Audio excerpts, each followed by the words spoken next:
Hello and a very good evening to you. My name is John Florance and we thank you for joining us for this evening's Bardi interview. I'll be talking with the Bardi Orchestra's new chair, that's Jane Hanson. Now, that post, well, whoever fulfills it has a difficult, but we hope rewarding task of uniting and inspiring the team of people who run the creative, administrative and fundraising aspects of the orchestra, really the unsung heroes. So over the next hour or so, I look forward to finding out about the important things that Jane brings to the role. And at the end of it, you'll have the opportunity of asking your questions of her. But now it's time to meet Jane Hanson. Jane, a very good evening to you. And a very good evening to you too, John. Very good to see you and to introduce you to all the people who are watching this evening.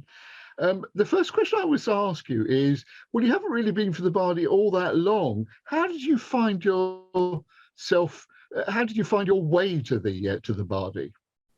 You're right, I haven't been with the Bardi very long at all. It was 2017, I moved into the area, and having played with a lovely orchestra in Sheffield, sort of semi-professional, called the Hallam Symphonia, I wanted to find something that was similar. And so I looked around and I kind of Googled, I listened to various clips off websites, etc., and I found this thing called the Bardi Symphony Orchestra. I thought, what on earth is the Bardi Symphony Orchestra? And I listened to a few clips and I watched a couple of clips, and I just thought, actually, A, they're making a lovely noise, but B, they're making a lovely noise in a lovely way. I really liked the feel of the orchestra. So I emailed, I think it was Tim actually, and said, look, can I just come and have a look? And he said, yeah, come along to a rehearsal. It was just hugely welcoming. It was just lovely. So I came along and I played in my first rehearsal, where I sat next to Tim and felt suitably scrutinized, I have to say, very appropriately so. And the rest is history. I've been a staunch and passionate member of the Bardi ever since. What do you get out of playing in the orchestra? Oh, golly, what do I get out of playing with the orchestra? I think lots of things actually, but there's two things that I'll just pull out. The expression, a change is as good as a rest, I think is absolutely spot on.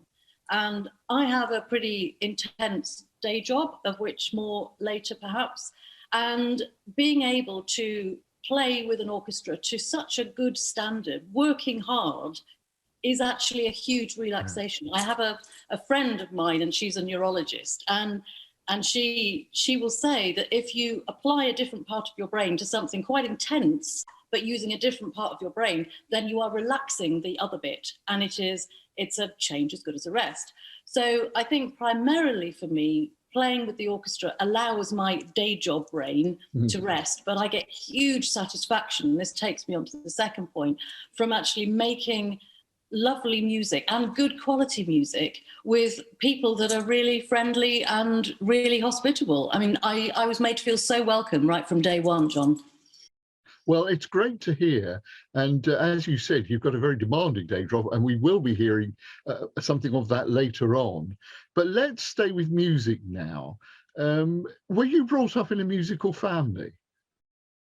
My parents were very appreciative of music, but I wouldn't say they were necessarily very musical themselves, but they were very appreciative. So they'd go to concerts, and my mum listens to songs of praise every week without fail, etc., etc. So when there was an opportunity for me to learn an instrument in junior school, I was hugely encouraged. I mean, I came home and said, look, they've asked whether or not anyone wants to learn to play an instrument, and it's violin first, what do you think?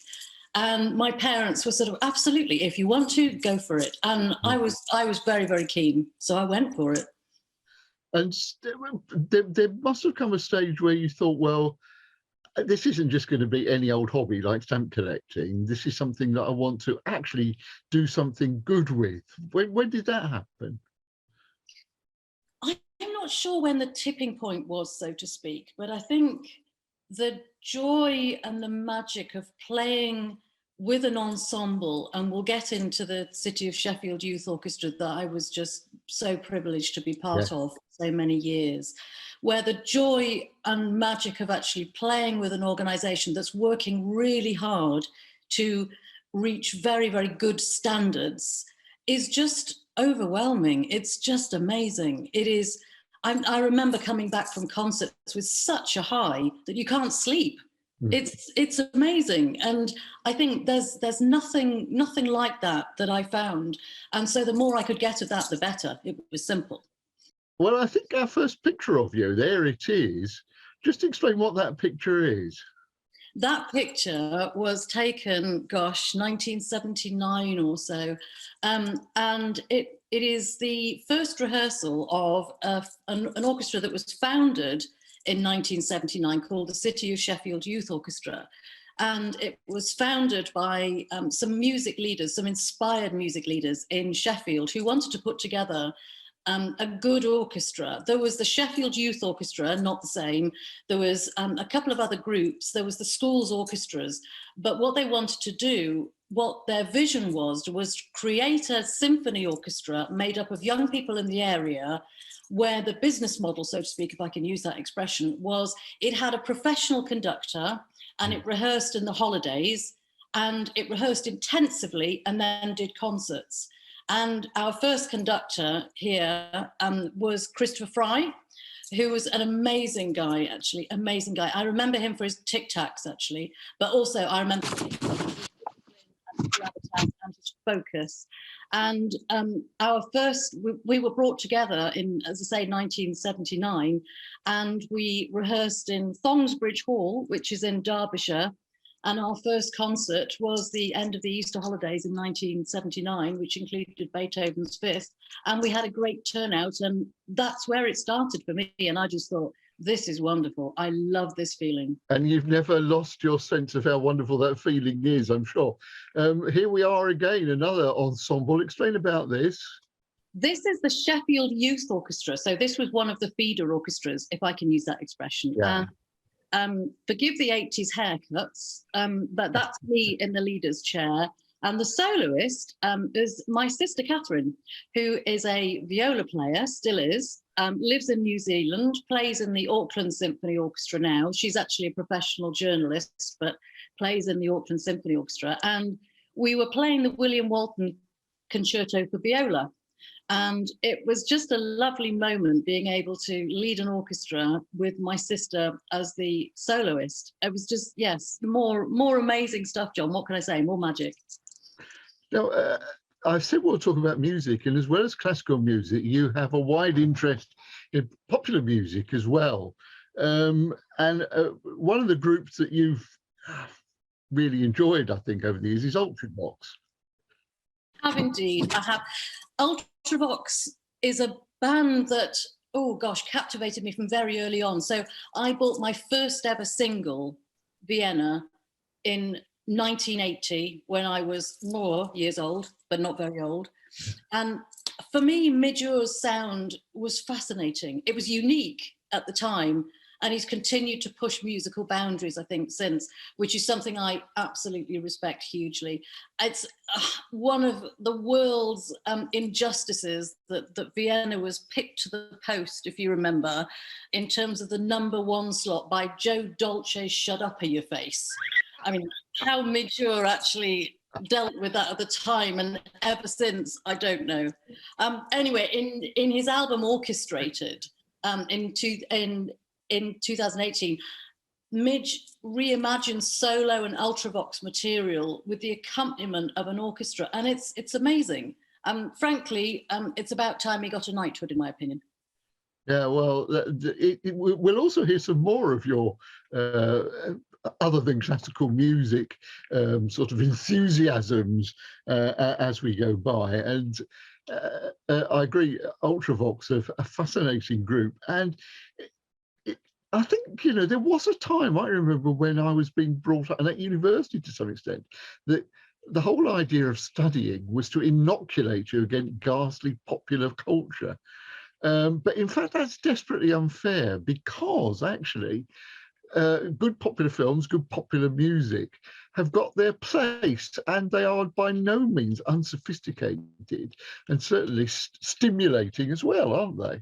Very much so, very much so. I mean, maybe we'll chat a bit later about my university days, but actually some of the areas that I studied were things like Billie Holiday and jazz music, and it wasn't all classical. And I picked my university course very, very carefully, actually, because I didn't want to just do 4-part harmony and Beethoven and Bach and traditional instruments and all that sort of stuff. I wanted to do a wide variety, and I certainly did that. Well, we'll come to that a little later on, but we're going to have your first piece of music now, and this is a piece of classical music. Introduce it for us, if you will, please. Well, as I say, this I bought when I was 12 years old. Do you remember the 45s you buy and you go home and you got your turntable?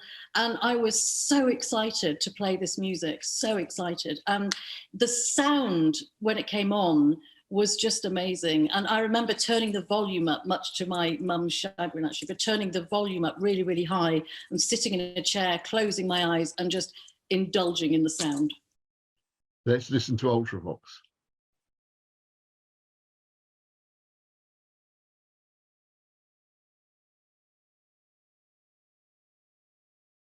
Music of Vienna, and of Ultravox Vienna, not the music of Vienna. We'd have a Strauss waltz, wouldn't we?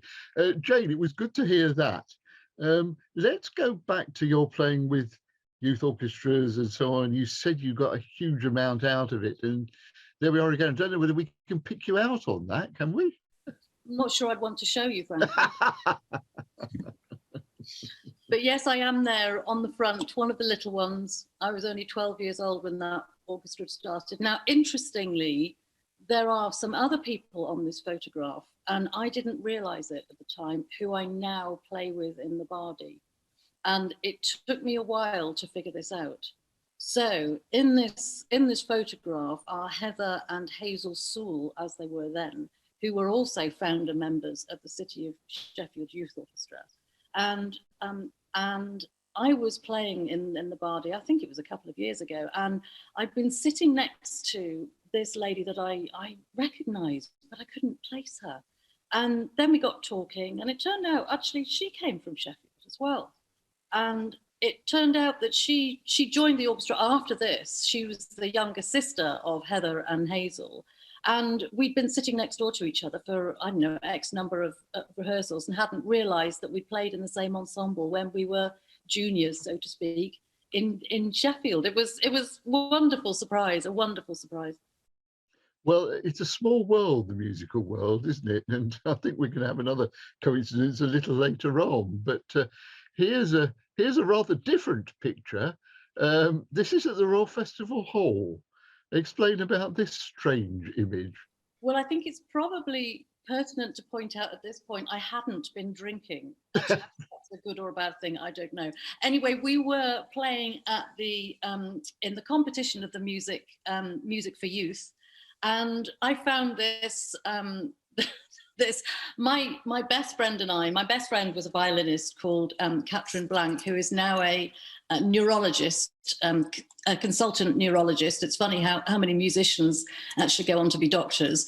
And she and I both found this artist's entrance with a very small gap leading down. You can't see it, but actually there's probably a 20-foot gap underneath. And so we took this silly picture. But I mean, for me, John, it illustrates how much fun we had in those years. It was just second to none. It was amazing. And the Royal Festival Hall must have been a wonderful place to play in. It was. I mean, one of the things that I feel really privileged to have done is played in lots and lots of different places with lots of different acoustics. I mean, we'll come back to the Albert Hall later, but the Festival Hall had a very different acoustic to the Albert Hall, which had a very, very different acoustic to, say, York Minster, etc., etc. And it was wonderful just playing in the different contexts and appreciating what difference that made to the sound we were making. And I mean, I have to say Festival Hall wasn't my favourite in terms of acoustics, but I think they've actually done quite a lot of work on it since to improve it. Yeah, it's interesting, isn't it? The way that concert halls do make a difference, not just to the sound, but somehow how you feel. Well, I mean, that's true of all buildings, isn't it? You feel different in different buildings, but some concert halls seem to be more welcoming, more friendly, and create a better atmosphere than others. I love the Albert Hall, for example. It's like being in a womb, really. Now we've got to pick onto another kind of music now, and this is chamber music. And here is another image. Tell us about that.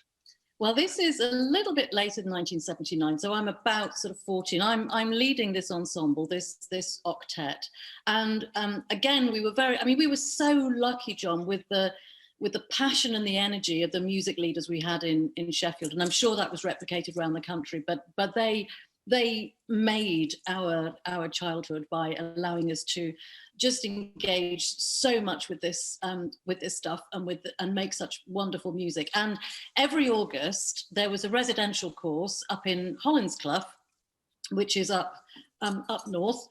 And we went there and we worked hard, we played hard, and we made some phenomenal music. And one of the things that I cannot listen to now without memories coming flooding back is the Mendelssohn String Octet, because that's what we were playing in this picture. And it's, I'm not sure I would want to do it now without a lot of practice, frankly, but we worked hard and we had a hugely fun time.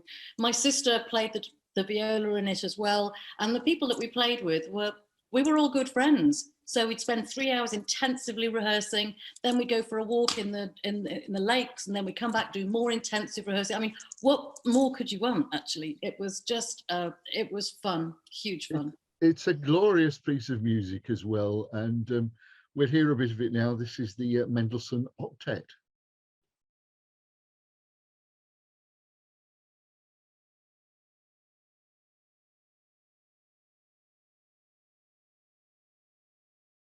Doesn't that just lift the spirits? It's such a wonderful piece of music. Well, it's like all of Mendelssohn, actually, isn't it? I think he's slightly underrated because there isn't a piece of music that he's written which I haven't enjoyed listening to.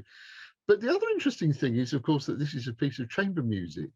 And I always think that you probably, well, I'm sure you play chamber music in a slightly different way from the way you play in an orchestra, because you're all soloists. But also I love, as a member of the audience, watching a good quartet, because I remember the Lindsays often would come to Leicester, and it was wonderful just watching the little glances between them. And sometimes someone would clearly play a phrase slightly different in the way they did in rehearsal, and there'd be a little smile from the others. And just watching them make that music added hugely to the enjoyment of the thing. No, I hugely loved playing chamber ensembles, and whatever it was, actually. I mean, the environments that you play in, or that we played in, were just so diverse. So, for example, it was not uncommon at all for me and my now doctor friend to be doing the Bach double on Fargate in Sheffield on a Saturday afternoon, and actually earning a decent bit of money. But we actually figured out that to get the most money, you needed to do stuff that actually people were familiar with. So the musicals and that sort of stuff. But yeah, we did a lot of busking. We did a lot of as I say, Bach double duets. I love playing duets, and quartets likewise. I mean, there's nothing I don't like playing, actually. Yeah, I'm sure. And do you get the opportunity to play chamber music these days?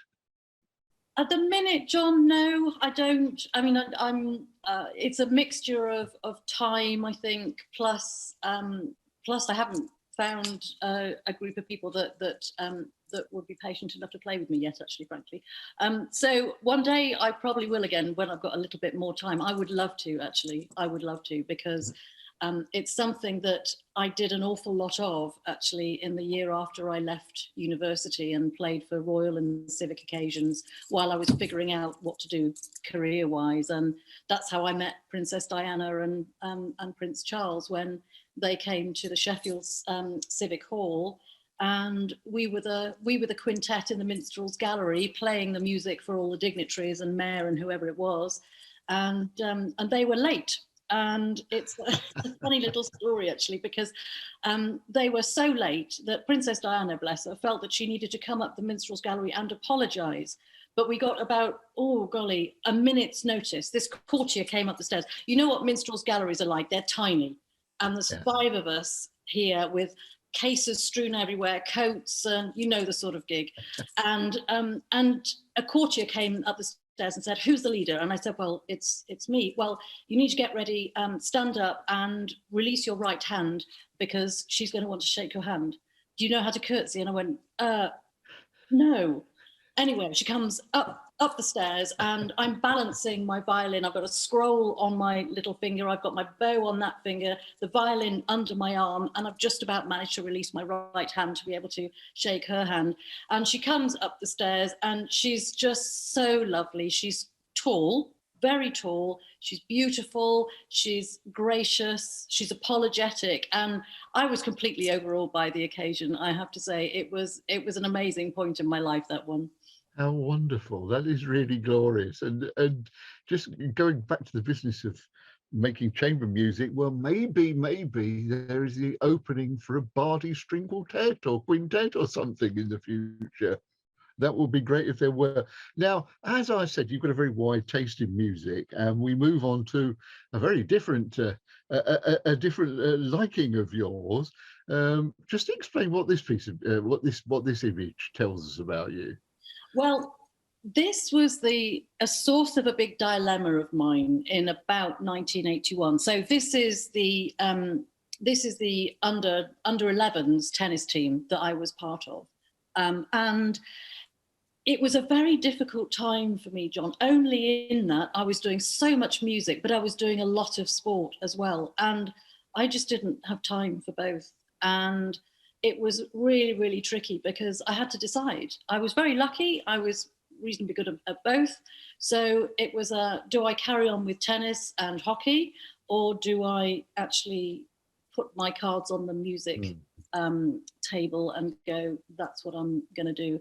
So this was the last picture that was taken of me, but it was actually just after I'd won the Sheffield under 12 tournament. Back then, long time ago. Can you see the wooden rackets? I mean, goodness, it was a long time ago. And so I sort of bowed out on a high, so to speak. Not that it was a huge high, but I very much enjoyed my tennis. Interestingly, I can barely play it now because the technology's moved on to such an extent that you give me one of the new graphite rackets and I make such a mess of it because I'm so used to playing with a wooden racket. So, but it was fun. It was fun, and I can just socially hit a ball around now. But at that age, 11, 12, I chose music, and that's what I spent pretty much all of my spare time doing. But there is a sort of theme emerging, isn't there? And that is that you are someone, as we shall hear later on, who has a lot in your life, and you like to do everything that you do well. And I think you can see that music, tennis, as well as all the things you're doing at school, you keep yourself occupied, don't you? Well, I say I spent all my time doing music, music in the broadest sense of the word, because I was indeed a member with my sister, Catherine. I was a member of the ABBA fan club. Now, I have tried to dig out a photo of myself and Catherine doing the whole ABBA thing with hairbrushes, but I can't find one. I don't think there is one, sadly. But my sister has beautiful auburn hair. I had long blonde hair, and the whole hairbrushes thing in the mirror, and we were well away. We knew all of the words to all of the songs, and we just sang them night after night, and just did the whole kind of theatrical spectacle that went with the band that is ABBA, actually. And you were a member of the fan club, and they beautifully produced music, wasn't it? And infinitely recognizable, and good musician, certainly. It was interesting, actually, because I went to an ABBA show, or rather, should I say, a sort of exhibition in London a couple of years ago, 2-3 years ago. And I read some statistics on how often they didn't perform live. And then you go into a sort of replica recording studio and you see how much Benny and Bjorn did behind the scenes in terms of production, and you can understand why they didn't do many live performances, because there was so much to each single, each album, that I'm not sure it would have translated really well to the live environment as well as it did when it was recorded, because the timbre, the mix of colours and musicality in their songs as a result of the way Benny and Bjorn produced it was just second to none, actually. Well, lots to choose from. What song have you chosen? Well, I've chosen the song where when everybody hears the glissando at the start of an evening do, wedding do, 60th birthday, christening, whatever it might be, everyone stands up and go, I've got to dance to this. It has to be Dancing Queen, John. Let's hear it.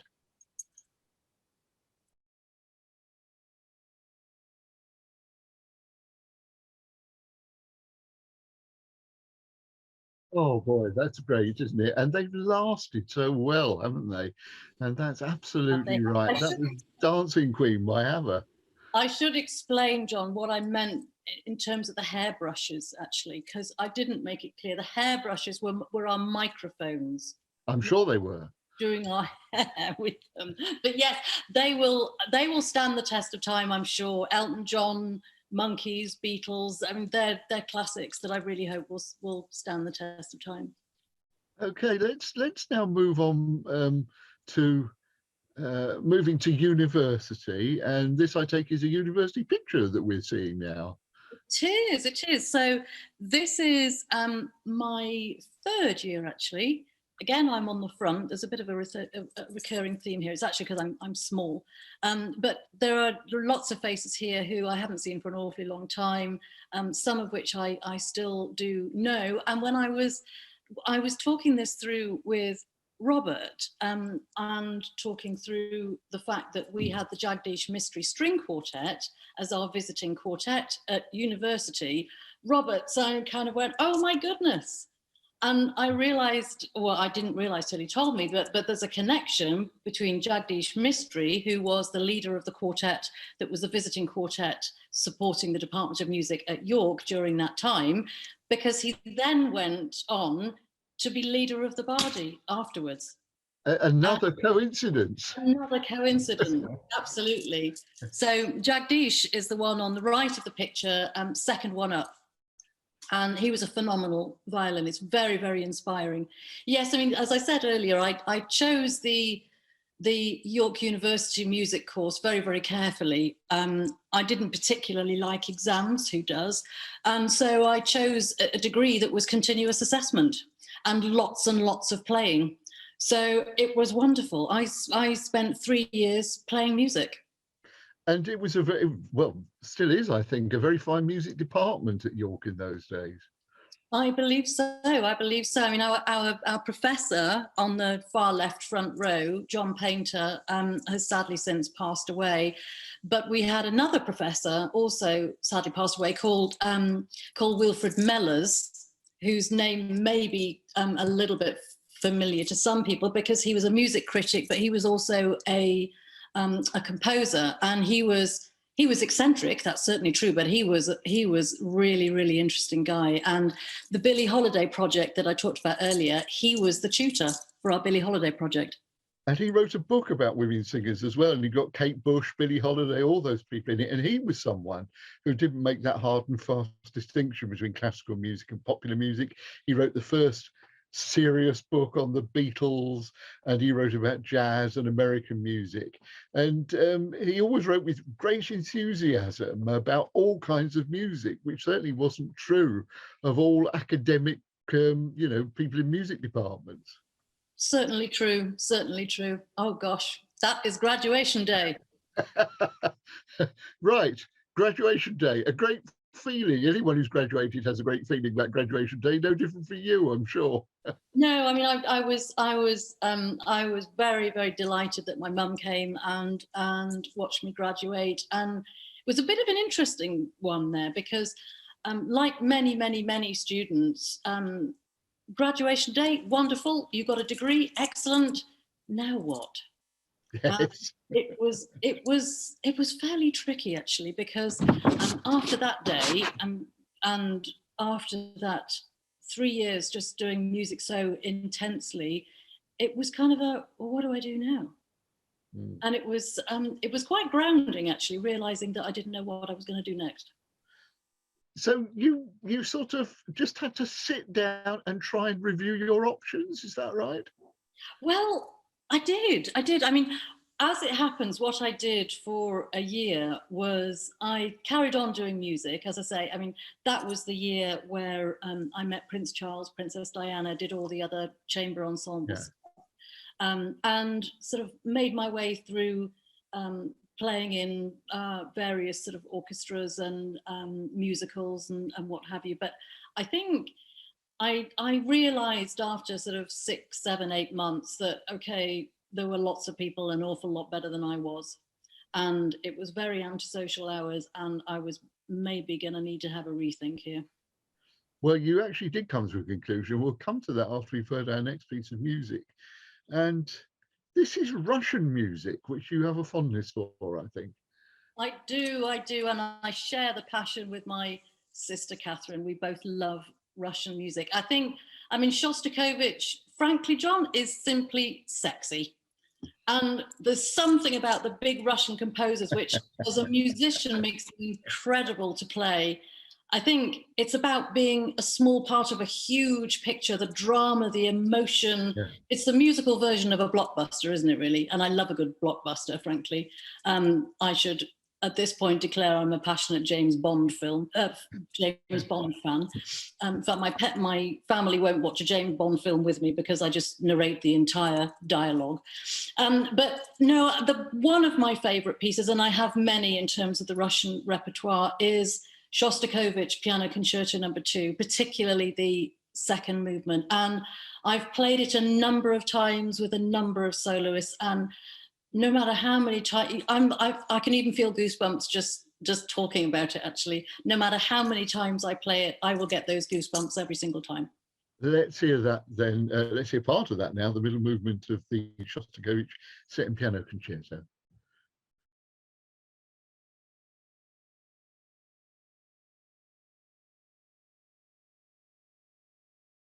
You know, when I first heard that, I thought it was by Rachmaninoff or someone, because I associated Shostakovich with that kind of rather the edginess that you get in a lot of Shostakovich. I mean, he is capable of producing the wonderful big tune as well, but there's a sort of satirical edginess in a lot of Shostakovich.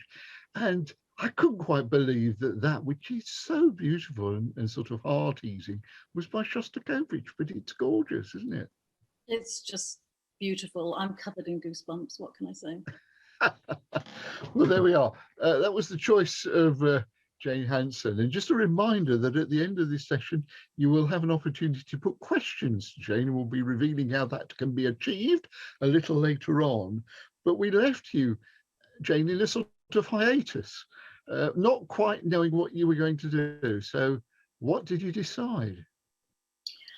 Well, it was a tricky one. I had no idea what I really wanted to do next. I knew that music I could carry on amateur-wise, but I wasn't good enough, John, to do it professionally. So I thought, I know, I shall go to a careers library.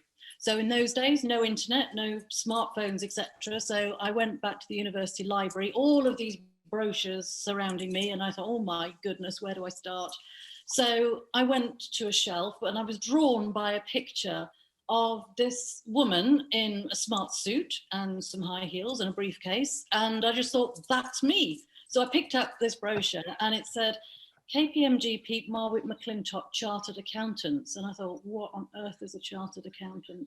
Anyway, I took that one, and then I found another chartered accountants one, and I took them home and I had a read, and I thought, well, this sounds quite interesting.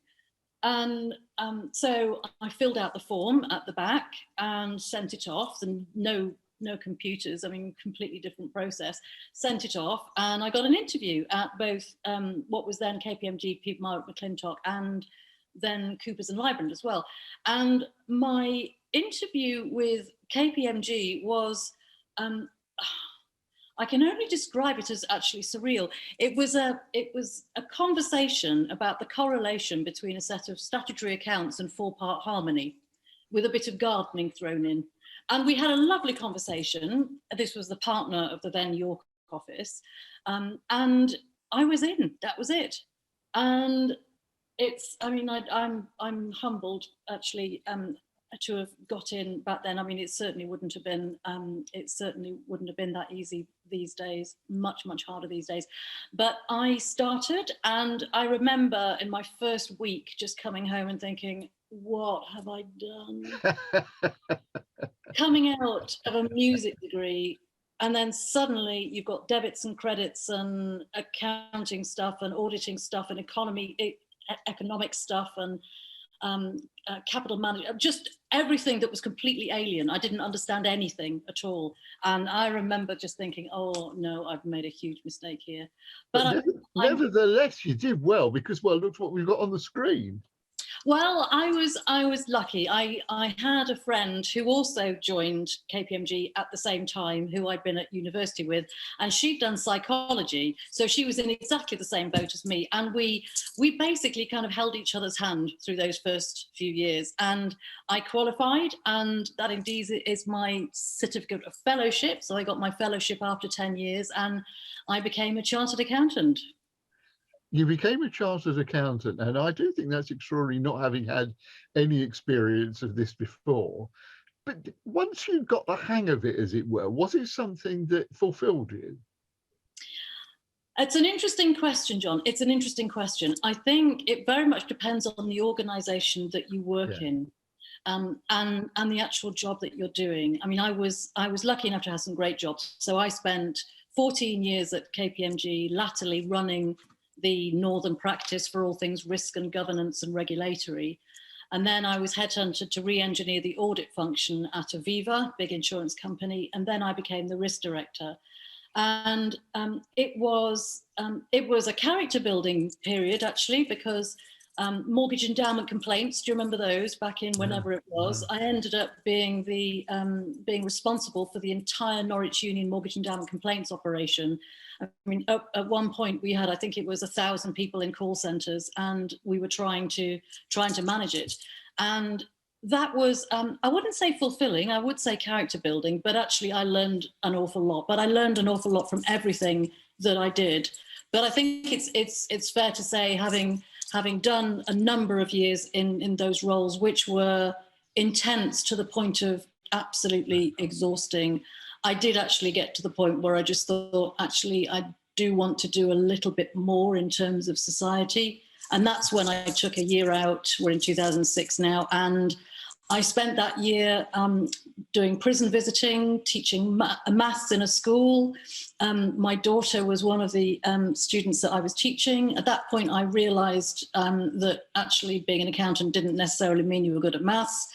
And I ended up doing quite a lot in the criminal justice world. So I was an appropriate adult, which is where you go and support young people when they've been arrested. And the legacy of that year for me is that I'm now a magistrate and have been for, 15 years or something, which I really... As I said, you pack it in, Jane. Just before we leave those pictures on the screen, that's not quite you carrying a briefcase and wearing high heels. But what is this exalted position that you have reached in those pictures? So after I went back after my year out, I did my own consulting work. I got some lovely clients doing some great stuff in terms of audit and risk and corporate governance and stuff that is really not very interesting and very, very niche to most people. But I ended up actually meeting the then chief executive of Direct Line Group, and more on Direct Line Group in a second. And we were introduced by a headhunter, and we met in the headhunter's office in London. And he was a chief executive, as I say, what was then RBS Insurance. RBS, it was just post-financial crisis, were having the difficulties that they'd had, and they had a mandate, they had to sell the insurance company. And so they were looking for people to go on the board to be able to IPO, to float the business and to turn it into what actually became a FTSE 100. And with my risk and governance skills, I was identified as somebody that could chair the audit and risk committee. So hence I was meeting the chief executive, a chap called Paul Geddes, who I found out actually literally 5-10 minutes into our conversation did his grade 8 violin at exactly the same time I did. So we were comparing repertoires and we were comparing what we did and all sorts of stuff, and we just hit it off straight away. I then had another interview with Sir Philip Hampton, who was then the chairman of RBS, who thought that I was capable of doing the job. And in I went, and that was the start of my non-executive director career, which has just taken off since then, I'm delighted to say. Another piece of music now. Again, this is a great contrast with what we heard from Shostakovich. This is The Sound of Music. Yes, well, we talk about career choices. I mean, I love this film, absolutely love this film. I first saw it, I think, when I was about 7 or 8 years old, and I was captivated, I have to say. The history, the scenery, the acoustics of the cathedral, which gives so much depth to the music. I mean, it just got into my soul, I think it's fair to say. And the cinematography was amazing.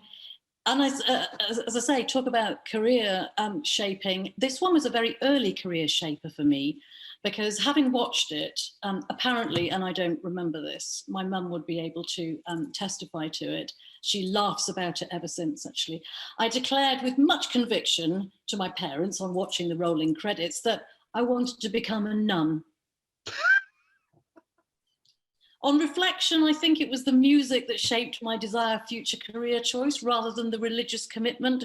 But that said, the film has just stayed one of my favourites ever since. Well, we're all heartily grateful for the fact that you did not decide to pursue your vocation, but many of us can enjoy also, well, the music and the lyrics of the last of the great Rodgers and Hammerstein musicals, The Sound of Music.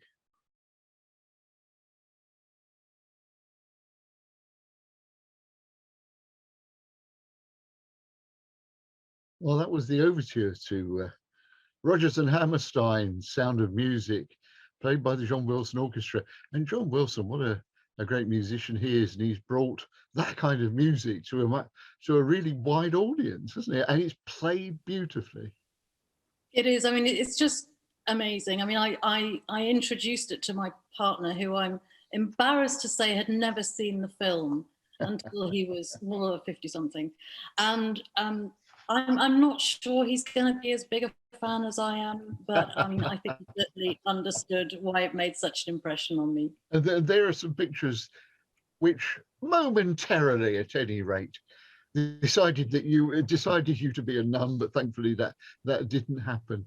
And yeah, when that first came out, that first one, because there were stories in all the papers about people who'd watched it dozens and dozens of times, and some films do have that effect, don't they? They make you want to go back and see it time and time again. Not suggesting that you, of course, are one of these people, but you can perhaps understand why that is the case to that film.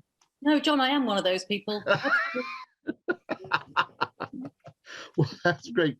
Now, we're sort of halfway through your career, and you've already sort of mentioned some of the things that you've done and are doing.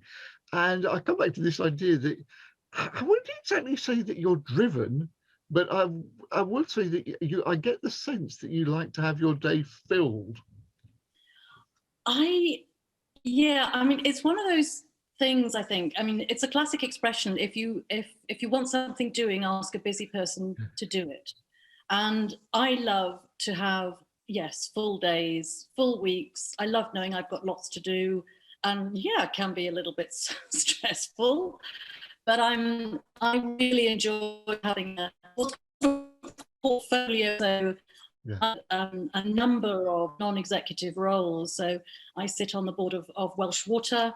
I chair an organisation called the Reclaim Fund, which I think we'll come back to in a second. I sit on a big pensions company where I chair the audit committee. I'm also honorary treasurer of the Disasters Emergency Committee. We'll come back to that a little bit later too, as well as doing the magistrate stuff and a couple of other bits, and obviously chairing the Bardi Orchestra. But yeah, I mean, it's fun being busy, but you can always find time for these things if you want to. We recognise perhaps the doggy on the left. Explain about that. You do. Well, that's Churchill, and Churchill wanted to come along and say good evening. So, hello, Churchill. Sorry about that. I had to do it.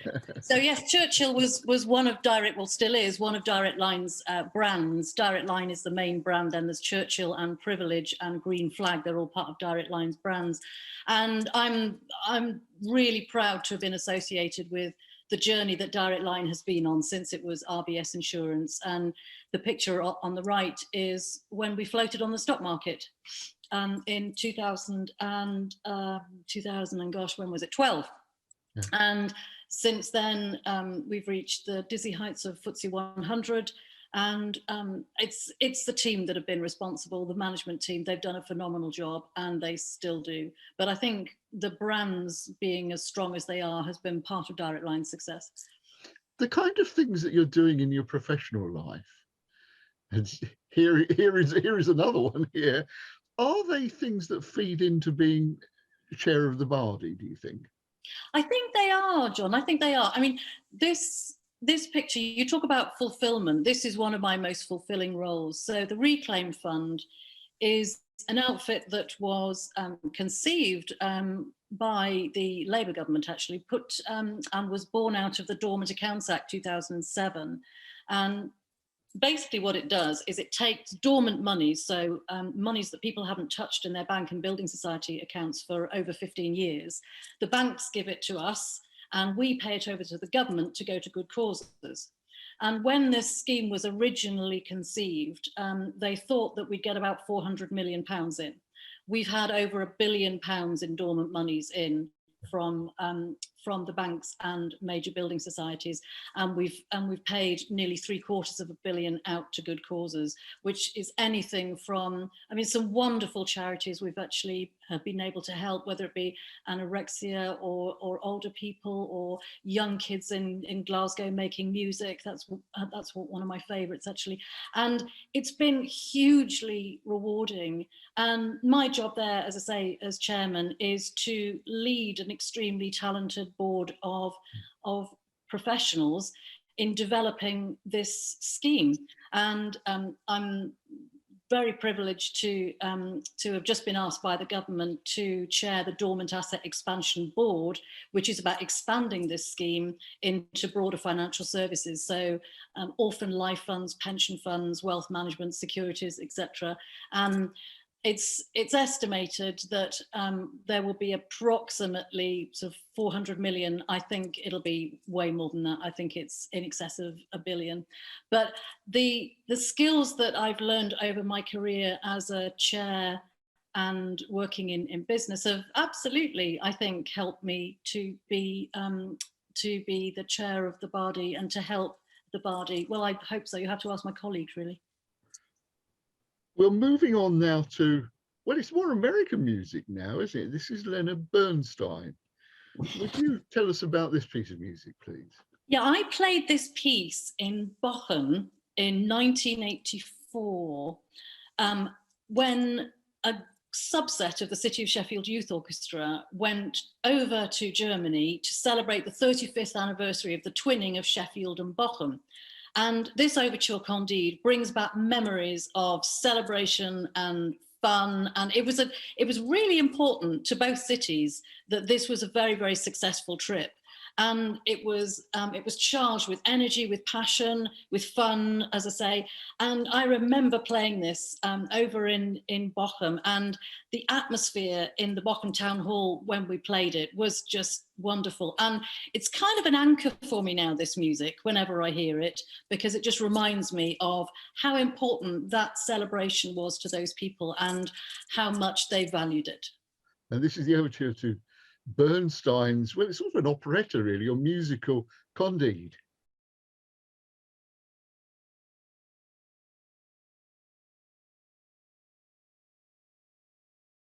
Isn't that a stroke of genius when the big tune comes in there and sends shivers down the spine? Wonderful piece. More goosebumps, John, more goosebumps. More goosebumps, as you say. Now, you've mentioned already that you're involved with the Disasters Emergency Committee.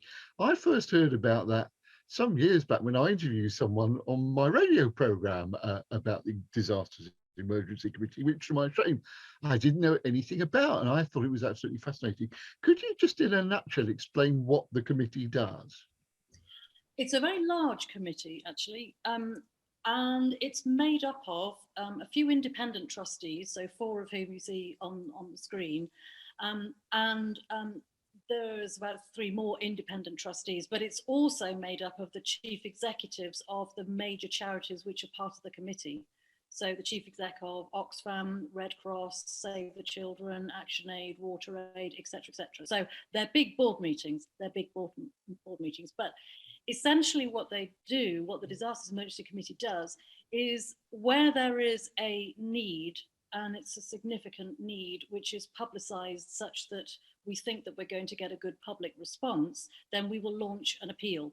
So recent appeals will be Cyclone Idai, where we raised £43 million, Indonesia, £30 million. The recent coronavirus appeal, which we launched a few months back on the back of the India situation, we raised £53 million. And what you see here is a trip that we made out to Cox's Bazar, following the people fleeing Myanmar trip. Appeal, and that one raised £35 million. And I was lucky enough to go out and visit the thousands and thousands of people that were living under tarpaulin and bamboo. So the aid that was provided on the back of the money that was raised was spent predominantly in sort of October 17 to March 18, when the first tranche of people had come over from Myanmar into Bangladesh, over 400,000 people. And the money was spent on water and sanitation services, safe drinking water.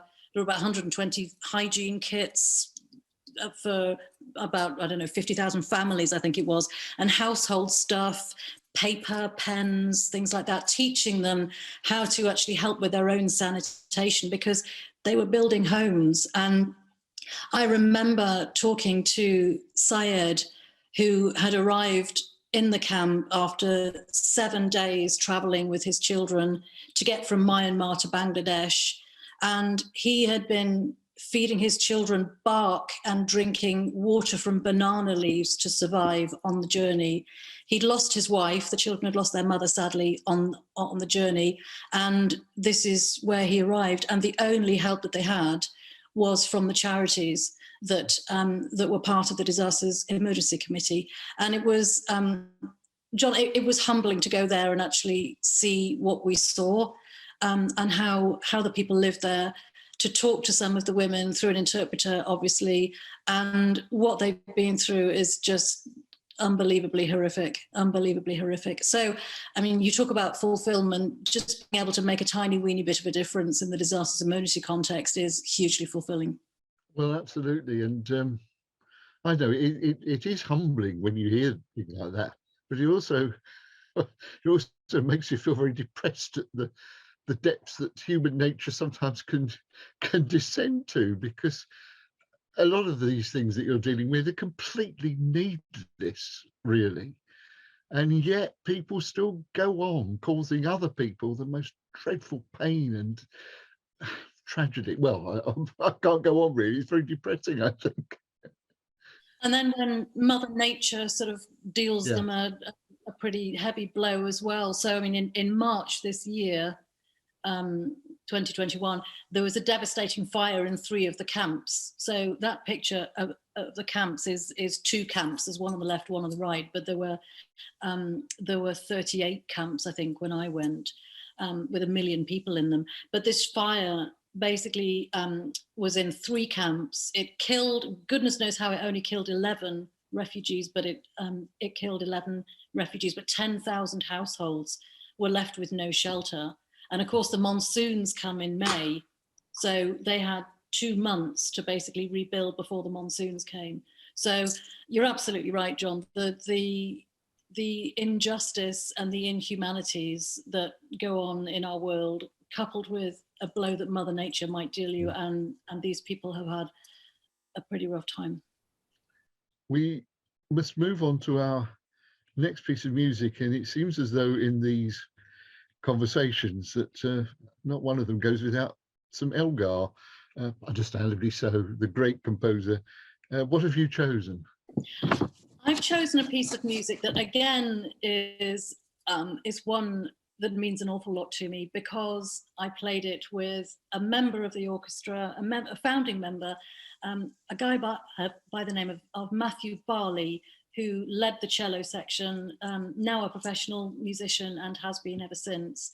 And he was one of three very musical children, as I say, went on to be a professional. And we played this when we were on tour in Germany in, I think, 1983 in Dusseldorf, again with the City of Sheffield Youth Orchestra. And it was about that time that I was really starting to appreciate the difference and the sort of healthy rivalry between the different sections of the orchestra, the kind of woodwind, strings, brass, percussion.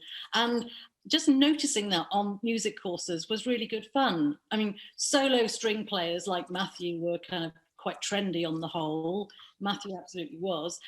He was a very popular leader of the cello section. And the percussion section were quite cool. The woodwind section were kind of quite sophisticated, and etc. etc. And the fun we had in the different kind of groups when we were on these residential courses was amazing. But the Elgar Cello Concerto for me is again an anchor. It's a standout. It reminds me of those days. And I think, how could you not choose the recording with Jacqueline Dupre? An absolutely classical recording, and here it is, part of Elgar's Cello Concerto.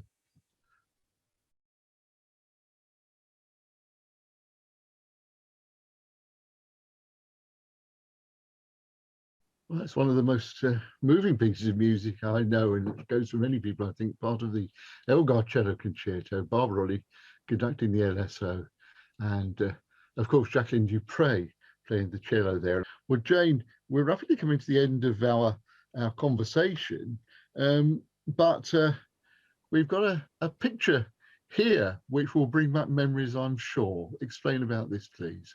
Oh, it does. I think one of the really pinnacle moments for me, actually, in terms of my music career, short as it was and young as I was playing in the 10th Schools Prom in 1980, gosh, what was it, 4, 6.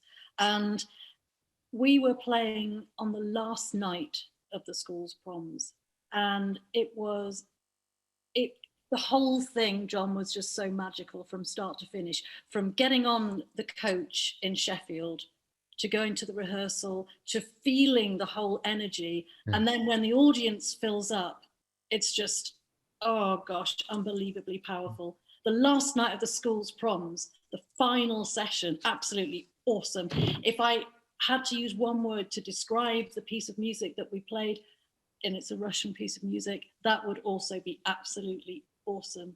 I mean, at 17 years old, to be able to play on the Albert Hall stage with so many people charging the atmosphere with passion and energy. I mean, as a 17-year-old, it's just absolutely amazing. You have you do have an idea how special it is. And I say acoustics. I mean, the Albert Hall was a phenomenal place.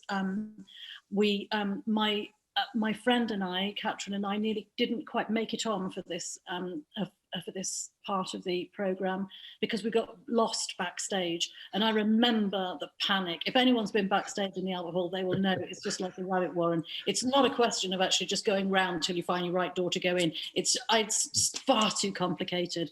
And Catherine and I we were in a blind panic. Eventually, just as the orchestra had started to go on, we found them and we could go on with them.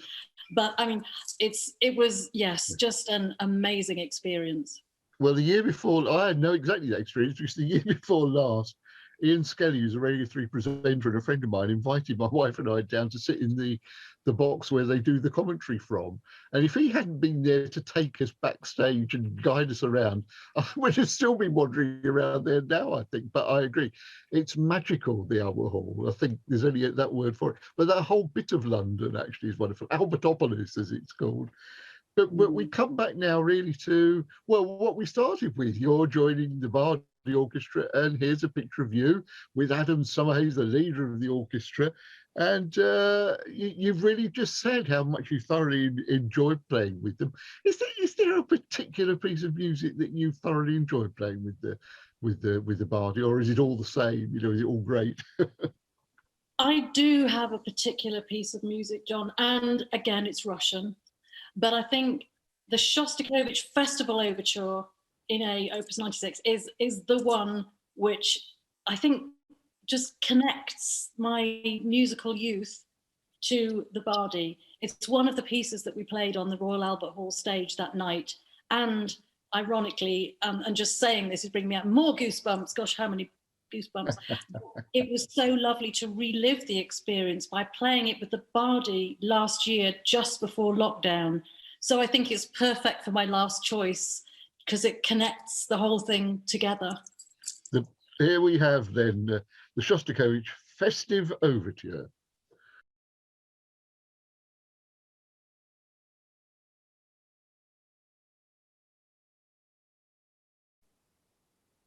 Well, that was Shostakovich's Festive Overture, the choice of our guest this evening, Jane Hanson. And in fact, that brings us now to that part of the programme when you get the opportunity to ask Jane a question, if you like. We'll just give you a minute or so to formulate your questions. In the meantime, let me just ask one more question of Jane. It's been a very difficult time for the Bardi, as it's been, of course, a difficult time for all organisations with COVID and so on. But what is the state of play at the moment, and what do you hope for the future for the orchestra? Well, I think the status at the minute, John, could be summed up in one word, actually: frustration.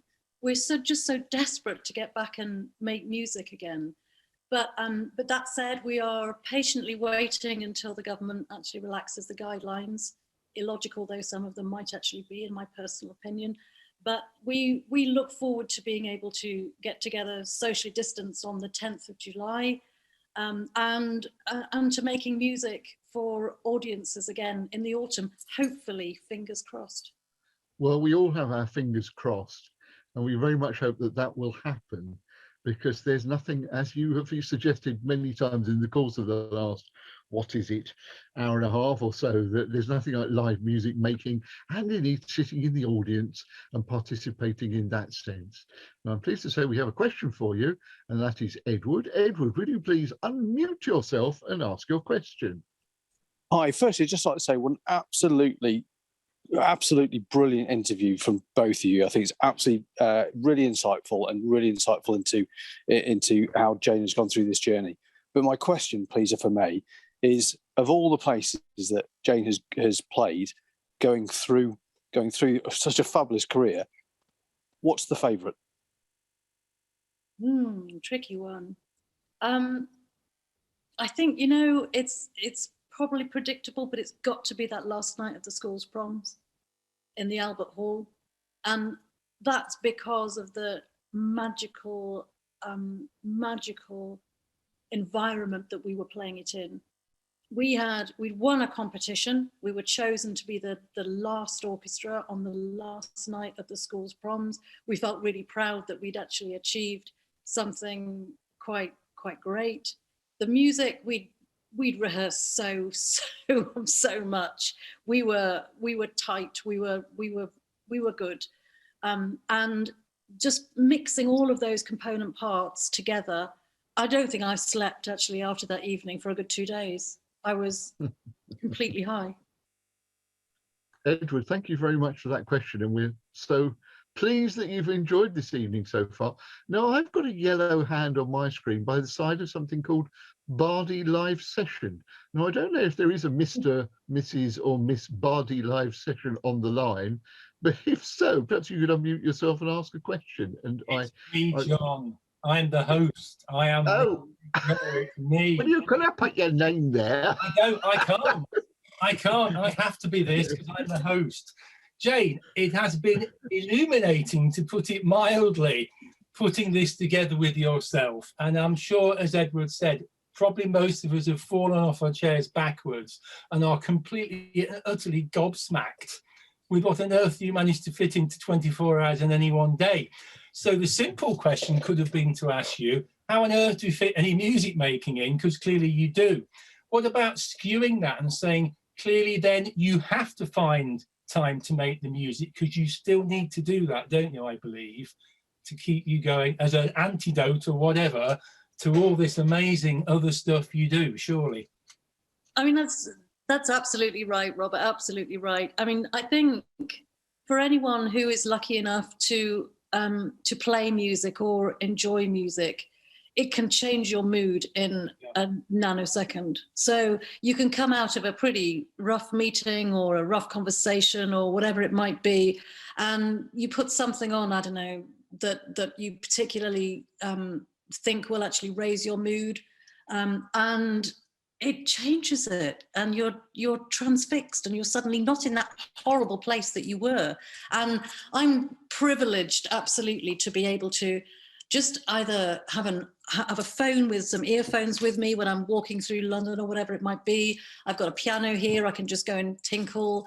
I've got my fiddle behind me if I need to. Then, of course, there's Klaus and the Bardi, which is just a massive dose of tonic when we go and rehearse there and play in concerts. And I don't think that my life would be as fun and enjoyable without the music. In fact, I don't think it's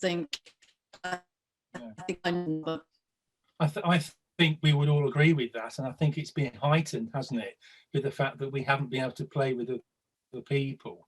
I do hope, as an orchestra manager, that maybe we might all think a bit, it's incredibly busy, the lives we all have, but what have we missed not doing this music together? You can practice in the bathroom as much as I want on the clarinet, but what we've missed is playing together.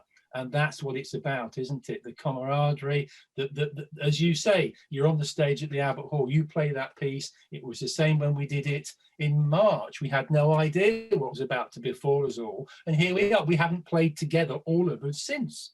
We've managed to... Of course, Robert, you can't play the double bass in the bath, unfortunately. No, I can't. That's right. But it just... try and keep away from the neighbours. No, but I think that's right, isn't it, Jane? We're just hoping to get back together, aren't we? As quick Thank you very much, Rob. Great to hear from you. Clinton has a question. Please unmute yourself. What was that about? You can't play a double bass in the bar? Well, let's not pursue that particular question, and I'll ask you to ask yours, please.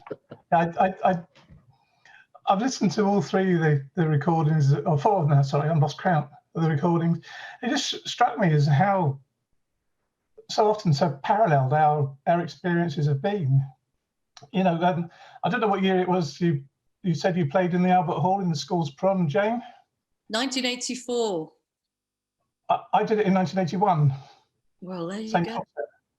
Concept. I was an Essex youth, you know, so, and going to university and choosing whether to be a scientist or a musician or, you know, it just strikes me as how similar so many of our developments have been. I'm sure if you talk to other people in the orchestra, it's all going to be parallel.